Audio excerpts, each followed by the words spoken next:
This week on My Streaks podcast, how are flexibility and also consistency complementary to each other? That's what we're talking about this week, so let's start streaking. What is streaking and why should you do it? Streaking is how you set up personal winning streaks. Look at who you want to be and what you need to do to become that person. This is streaking. I'm Jeff. And I'm Jamie. And we are streakers. Through 30 years of marriage and 7 children, we have learned the power of consecutive consistency or streaking. To start streaking is simple. You just follow these 3 laws. Make it laughably simple, keep a record, and join the streaking community. Streaking is your hidden superpower. With it, you will consistently progress and grow in whatever area of life you want. In this podcast, Jeff and I will share all the fun, exciting, serious, solemn, wonderful parts of family, spiritual, professional, and personal life, and how streaking powers it all. So join us in the conversation, join the movement, and start streaking today. It's been a little while since I've gotten on. This is Jeff Downs. I am your host, along with Jamie, but Jamie's not with me right now. She's just a busy person. You know, I try to get her on the podcast as much as possible, but she's got a lot happening right now. So anyway, you get me for now, and hopefully that's okay. I'm looking forward to chatting with you about this whole idea of consistency and also flexibility. And if you saw, I put out a little Instagram post on this. I was running just the other day. I want to give you a little bit of the backdrop of where this came about. I was out on my streak run, and as I was running along, I came across a tree that had broken pretty much right about 3 feet from the ground. The trunk had broken and the tree had fallen over. And as I looked at that, it hit me that this tree broke because it wasn't flexible. There have been some high winds in the area where I live, which is in Eagle Mountain, Utah. And those winds blow around the trees, as they do in many other areas of the world. And that tree was, when it was being pushed on, it just wasn't flexible enough and therefore broke. Now, some could say, well, it wasn't strong enough. In other words, it didn't have enough rings, and therefore, because it wasn't strong enough or it had a weak trunk, that allowed it to break as well. And sure, that's another metaphor we could use for a different time. But the metaphor for today, and the one that I want to talk with you about, is this whole idea of consistency being compatible with, in harmony with, flexibility. The reason I say it that way is because you could look at streaks as inflexible. I'm required to do this activity every day. What I would say to you is it's more of a game to see how many days in a row I can keep this streak going. But the consistency is not where you apply flexibility. As you look at your flexibility or at growth, let's look at growth. Growth requires consistency and also flexibility. The tree that broke, the one that I looked at, could no longer grow. It was broken. Unless someone came along and repaired it in some way that I don't know how, someone who knows a lot more about trees could come along and repair it, it was no longer growing because it wasn't flexible. It wasn't able to bend and to move with the high winds and the rain. It stayed rigid. This is what I see often happens in self-improvement. When you look at self-improvement, what people do is get very rigid around the activity that they need to do to improve. If I'm not doing this activity completely, I'm getting very rigid around it, then I am not going to improve. Therefore, I'm going to be rigid. And when the storms of life come and the difficulties of life come, that rigidity then causes you to break. And what does it break? It breaks your routine. It breaks what it is that you were doing that did have some success because you were so rigid in the way that you did it. Now, hang in there with me. This has been something that's brewing around in my mind for quite some time. What we look at and what I look at in self-improvement, and this is something I've looked at for a long time because I've had my own issues, my own problems with self-improvement. There's many times when I'll get up in a keynote and start with, I have problems. And I don't think that they are problems unlike your problems. I procrastinate. That's a problem that I have. I set really high goals and without the possibility of winning them. Before streaking, I had a real problem with being consistent. So I have problems, and each one of us does. And when I look at growth and being able to improve, one of the problems that we all have is setting an activity that is so difficult and being rigid about it that rather than be flexible in that activity, we break and therefore will not do whatever it was, that activity that we set again. Okay, so let me share it with you this way. Running's a great metaphor. Those of you who are runners, you know and understand what it means to train for a race of some sort. Those who are not, you can look at and envision what it means to train for a race. Look at any of the professional athletes, or just look at, a friend or a neighbor who's training for a 5K, a 10K, or a marathon or something like that. When training for a race, there's a schedule that you keep. And that schedule allows you to be able to run the distance. And if you're interested in a personal best, do it in a certain amount of time. If you are rigid with your training schedule, that can lead to injury. And let me share with you what I mean. I was training for a marathon. This was last year. I had stuck to the training schedule and done pretty good with it. I'd run a 20 miler, which is the last training run the longest training run on the schedule I was on that I would do before I ran a marathon. I ran the 20 miler. It was a really hard 20 miler. I was just facing a lot of different physical difficulties. The course that I chose, I was not familiar with, and it was hard. Anyway, I completed it. At the end of it, my wife, I remember this, she came to pick me up because I ran one direction. And so I wasn't running back to where we were staying at the time, but I ran one direction. She came and picked me up, and I was just like, wow, that was probably the toughest 20 miler I had had. Whereas 2 weeks previous to that, I had a great 18 miler. So I was I was spent from that 20 miler. Well, the next week, I called for on Tuesday a 5-mile run. I was traveling, so I was going to do this 5-mile run, or I did this 5-mile run on a treadmill in a hotel. I got on that treadmill and was feeling okay, but was not feeling like I wanted to be on there. And when I say not in the mind, but my body was really not feeling it. But I decided to stay rigid. I did not listen to my body. I stayed rigid. And at the end of that 5 miles, I had pulled my hamstring so significantly that I did not run the marathon. The rigidity of the schedule broke me, and I could not finish or complete my goal.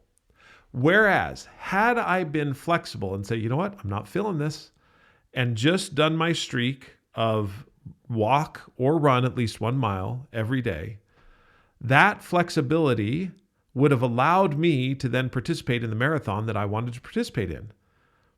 But instead, it held me out of it. Now, there's another thing that I'm going to talk to you about as well in the regards to, well, can't you push through the pain? Sure you can. But it depends ultimately on what your goal is. I could have run that marathon and potentially injured my hamstring a little bit further, which would have broken me in another area, which was significant, which was the streak that I had. Because as you've been following along, my streak of running or walking at least 1 mile every single day is right now at 479 weeks. So I run or walk at least 1 mile 6 days every week. So that's 479 weeks old. And to translate that into years, If you look at 479 weeks divided by 52, that gives us 9.2 years I've been running or walking at least 1 mile. That was more important to me. So when I pulled the hamstring, I immediately went to flexibility in the sense that now I kept the consistency, but the activity on which I was streaking, or the activity on which I was being consistent, the run or walk at least 1 mile, that was at a very simple level. It was the floor of my success. So then I started to run or walk at least a mile, and I kept the streak alive. I did not break the streak. Now I'm totally rehabbed from my hamstring pull. I'm back to running again. I just ran 3 miles this morning. I haven't decided to run if I'm going to run a marathon again or not. I wanted to, but I'm a little bit hesitant because of a whole bunch of different reasons. But here's the key. Being physically active, and as we talk about and go back to rigidity, I want to be physically active. I want to be physically active because of all the benefits that come from it. Therefore, I will be consistent and rigid in my consistency. I know that sounds odd, but the rigidity comes in the consistency. In other words, I will absolutely run or walk 1 mile 6 days a week. The flexibility comes in the intensity of the activity. As a person who wants to grow and who wants to improve, you really need to consider rigidity, inconsistency, and flexibility in activity. Let's take another example. You are greatly tasked because you're in college right now, or you're getting a law degree, or you're at work and you're under huge strains from projects that are requiring you to spend much effort and energy. Therefore, some of the activities that you have as a whole person will need to be simple so that you keep them going. Because if you don't keep them going, the likelihood that you'll return to them goes down exponentially. Now, let me give you a little bit more about what I mean by this. So let's say that you want to be a continuous learner. As a continuous learner, you decided that the activity that you were going to do was read. And therefore, you set a streak to read at least 1 paragraph every day.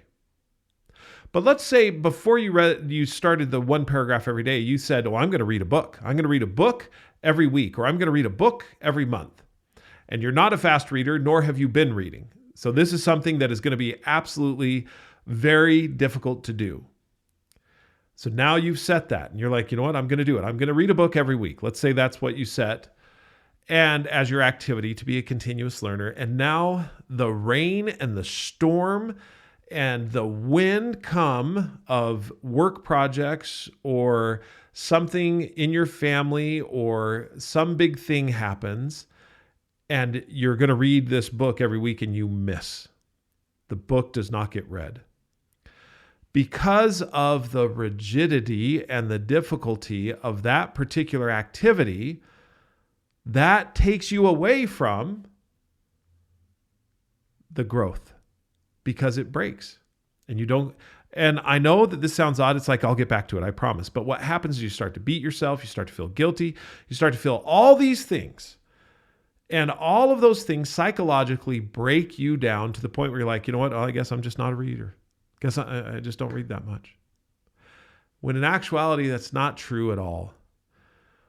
More so, what you need to be rigid on is the consistency of the small thing. So that when this great big storm comes, and let's say you're facing something quite significant, be it a family event or something at work, you can keep the floor of your streak alive, which is to read at least 1 paragraph in a nonfiction book. You know then now that you can complete that. You can get it done. It's okay. You can make it happen. And when you make that happen, guess what it does? In your brain, it creates a pathway of success. And that pathway of success gets reinforced every single day. One other area that's talked about quite a bit in self-improvement, and it's one that gets a lot of attention because of how alluring it is, and that is the whole idea of habitual activities. And what is a habitual activity? A habitual activity is something you do pretty much without thinking. It's automatic. And that particular area of self-improvement gets a lot of press because it is very alluring to know that something could be automatic in my life. However, here's the other thing, and going back to rigidity and to the idea of being flexible. When you get out of the habit, returning to it is very difficult to do. Establishing bad habits is, for whatever reason, easy to do. Breaking a bad habit is like, I guess, if we were to take and keep on with our metaphor of the tree, it's like the trunk of a huge tree. To break that habit is difficult. So rather than focusing on any of that, don't worry about being automatic or anything. If that comes, great, fantastic. I don't have anything against habits. What I have is the idea that to have growth, you want to be flexible in the activity and deliberate so that the consistency is where you are rigid. Because that's the other area I wanted to talk about. Is you could look at it and say, well, Jeff, you're really rigid with your streaks. You have to do them every single day. You're right. I am rigid with those. And I will tell you this. Each one of my streaks that I have, as far as being rigid in doing it every day, is also very easy to do. When the storms of life come in and the difficulties, the streak itself is easy to do and often is something that will provide for me an outlet. There's one particular story that I think of when Jamie and I and the family were moving from Colorado to Georgia. We were on our way out. The drive from Colorado to Georgia is about 21, 22 hours of driving. And therefore, there's an overnight stay somewhere. We had packed up the house. Movers had come. They took the truck and went. Got the rest of our stuff done, and we were traveling cross country in the Pearl. Pearl's our great big black van, 12-passenger van. We're in the Pearl. We pull into, and I think it was just outside of Kansas City, on our way to, or it may have been Mount Vernon, Illinois, because that seemed to be the halfway point. But we pulled in, and it was late at night. We'd been driving because we got a later start in the day, and we had yet to go on our walk run or some of the other streaks that we had at the time. We decided to stay rigid with the consistency of do the streak. The flexibility came in the simpleness as far as we're going to walk 1 mile. I think it was right around, 11 p.m. or 12 p.m., but we were tired, did not want to do it, but it decided to go out and, keep the streak alive. The streak propelled us forward. Went out, we walked our mile, and in that mile felt refreshed from everything that had been taking place. We got to review all the different things that we felt and how we felt about it in that mile walk. And when we went back to the hotel where we were staying and climbed into bed, able to fall right asleep and get a good night's rest. That is what being flexible is all about. It's not about the intensity of the activity every single day. It has something to do with what you're training to do. You can think of people in any field or any profession and anything that they're doing, there's going to be some intensity at some point in time that they are going to have with their particular area of responsibility. And therefore, the streak that they've established will increase quite significantly as far as the activity that's done for that particular streak. When I was training for the marathon, running 12 miles or 15 miles on a Saturday increased significantly. That was a lot on top of the at least run or walk at least 1 mile every day. But that frequency, or that intensity is not frequent. It is infrequent. I was listening to a professional runner. This was several days ago, and they said, we train at 80%. Very rarely are we going all out except on race day. So they're training in such a way that their muscles respond when they need to get to the intensity they need to have in order to qualify for the Olympic trials or whatever else that they want to do. That's same with us in our lives. We can take and apply that in any area of our life. When we want to be intense, if you've set up the basis of consistency, you can actually get that intensity. But if you don't have the basis or the rigidity of consistency in doing the activity, then you really cannot get to the intensity level that you need or want to be at when you need to be there. So this idea of flexibility and consistency are not competing with each other. If you're to give yourself flexibility, if you were to say to yourself, I'm going to be flexible, the area in which you choose to be flexible is the activity that you're doing on a consistent basis. The rigidity comes in the consistency. Thanks so much for listening in today. I enjoyed talking with you about flexibility and consistency and how those two are complementary to one another. If you'd like to learn more about streaking or My Streaks, download the My Streaks app from the Apple App Store or Google Play. You can also buy the book at Amazon, Barnes & Noble, or anywhere books are sold. That's a streaking book. Follow us on Instagram, My Streaks on Instagram or on Facebook. I post on there every once in a while. In fact, that's where this whole podcast came from, was one particular post on consistency and flexibility. If you'd like to reach out to me directly, you can at Jeffrey, Jeffery, at mystreaksapp.com. Or Jamie also loves hearing from you. Jamie, Jami, at mystreaksapp.com. Love to hear from you anytime with any questions, thoughts, or ideas. We'll take them in, and I respond to all of those emails personally. Until we talk again, I hope you have a marvelous, fantastic, wonderful day. And as always, keep streaking. It's the little things that make a better